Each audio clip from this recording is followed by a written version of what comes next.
Today we're going to take a look at a race from a viewpoint of doing markets. So the race in question here is Scone Race 5, which was on the 19th of November. So probably just a few days ago for those of you doing the latest course. For those of you doing another course, well, it could be months ago. Anyway, having a look at this race, the main focus when doing markets is to find a race where the favourites don't look too certain to win and where there might be some value. So obviously you can do a race where, for example, Winks is going to be running and you might decide to do overs in that kind of race. But if you're going to do that, then there's a very good chance all you're going to end up doing is losing your money. So like everything in life, it's all about making good decisions. So in this case, this race fits within the range, the benchmark figures. The best races to do from market viewpoint, or it seems to be, is in the range 50 to 70. So this is a 54 race, going through it very quickly, 1600 metre 4-year-old and older, benchmark 58, average age 5.7. It's a handicap naturally enough. Lots of starts, so there's no need to worry about the starts.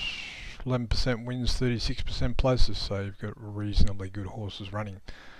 Now if we have a look at the worksheet, we can see that there's two favourites. In this case, Winter Sonata is the favourite. No, the second favourite. Reward the Chase is the favourite. So having a quick look at Reward the Chase first, basically what we want to do is find out whether the favourite looks like a really top chance of winning. If that's the case, then chances are the favourite or the favourites are going to run well. So Reward the Chaser, 60.5 kilos, barrier 12. Alright, so already we've got a few factors there which we could consider. Could make it a little tricky for this horse. So one last start at Dubbo in a 51 event, so it's up a little bit in class. It had 59 kilos after leading, and it's up to 60.5. It was a Saturday. Alright, so you can see this horse getting beaten, or potentially. The other favourite is Winter Sonata. Lightly raced, barrier 3's alright, 58 kilos, the same as last start. It was a 49 race last time, it's now a 54, so it's slightly up in class, but it's only lightly raced, so it's quite possible that it could run well. Okay, but just as easily. There is a little bit of doubt. It was racing B, so it was running second at the 400 last time. Is it going to run the 1600? Looking at its form, hard to say. So potentially we have a race here where the favourites can get beaten.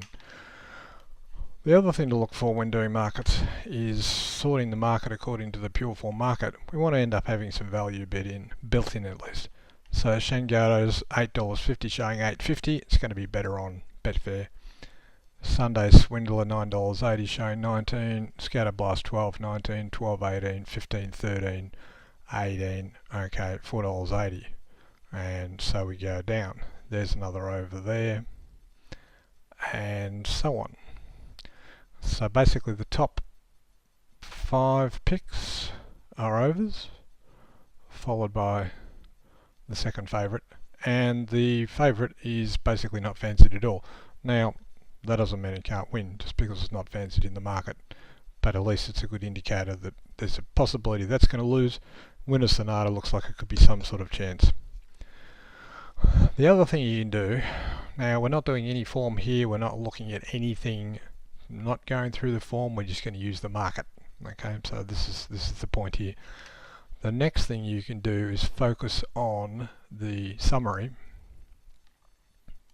Now the summary goes through all the summary figures as shown in the form guide, but some of the additional features that are not in your usual form guide are these last start sectional ratings and the second last start sectional rating. Generally speaking, the last couple of runs are the most important.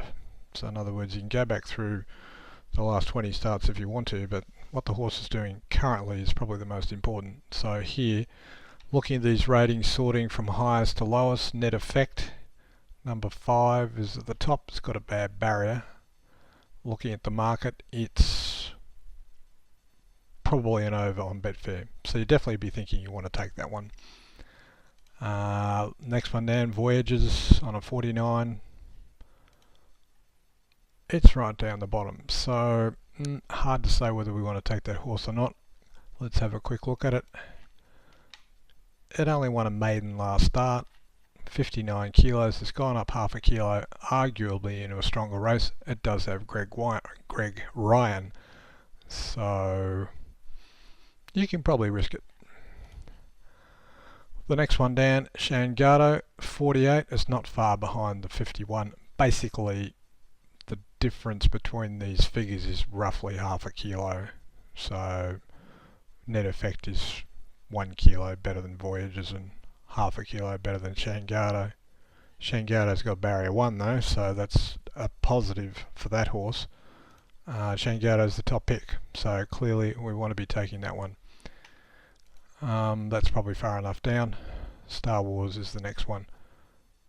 Looking at the second last start sectional, we have Sunday's Swindle on top. Sunday's Swindler, I think it is. He's the second top pick, so we definitely want to be taking that one.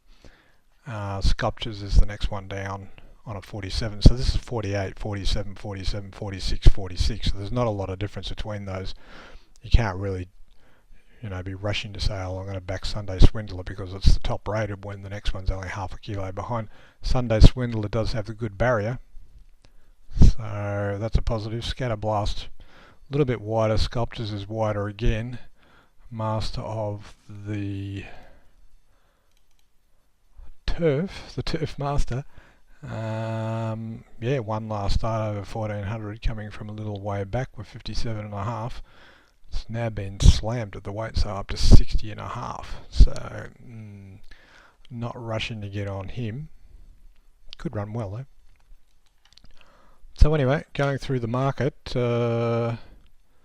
Scatterblast, did we consider Scatterblast? That's the second top pick. Let's have a look at him. Okay, Scatterblast won first of 4 last start in a 49 quality race. He's up to a 54.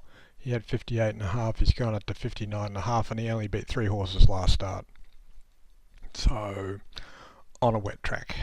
So you'd be thinking Scatterblast priced at $12 and there's $19 on the TAB. I would be thinking we could probably risk Scatterblast, but who knows. Yeah, so going through all this, we would then bet this market without any adjustments. It's perfectly okay. We could possibly drop Scatterblast down. Let's do that just as an exercise. Let's knock his rating down to say 32. So that brings him down a little bit. He's still on over on the TAB fixed odds. So let's have a look at what we're going to bet on this race. We're going to bet to collect 100. So if we backed every horse at those prices, we'd outlay $73 roughly. Obviously, we're not going to be taking all of those. If we did it on the TAB, where you'd be backing the 2, the 9, the 1, well, maybe the 5, the 6, you wouldn't take 10, 11, you might back the 12, but it's getting a bit far down. You should really take the 12 and so on. On Betfair, the prices will obviously be better. Let's leave it now and we'll see what happens in the race. Okay, we'll see how we go. Here's the race. For a start. Red lights and they're racing. And out deep Reward the Chaser left brilliantly. It's going to try and come across and go straight to the front from Winter Sonata and Diamond Deluxe. Sunday Swindler settles down in 4th spot, and then Scatterblast, Shangato around midfield the rail. Voyages is a fraction wide, and in the centre is Master of the Turf. A couple of lengths away next to Sculptures, and then followed Star Wars, 2.5 to Net Effect, the Bohemian, and last of all is Malibu Stacy.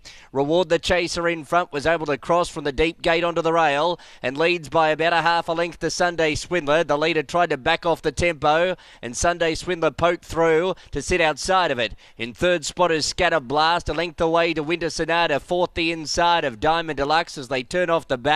Shengato on the rail, then Voyager still wide, and on the inside is Master of the Turf, and then followed by Star Wars and Sculptures. Net Effect starting to slide forward, 3 out, and then Malibu Stacy, the Bohemian, is last. Reward the Chaser for Adrian Late at the 600, leads by a length to Sunday Swindler. A length and a half to Winter Sonata, who's not spent 1 penny in the run, third the inside.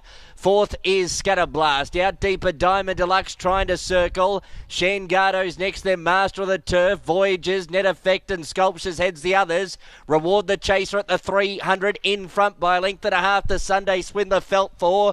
Winter Sonata's trying to work home, then Shangato. That's still got to get to this leader. It's Reward the Chaser in front. Now Sunday Swindler starting to come. Winter Sonata with a late dash. Sunday Swindler's the one. Sunday Swindler beat Winter Sonata. Shangato third.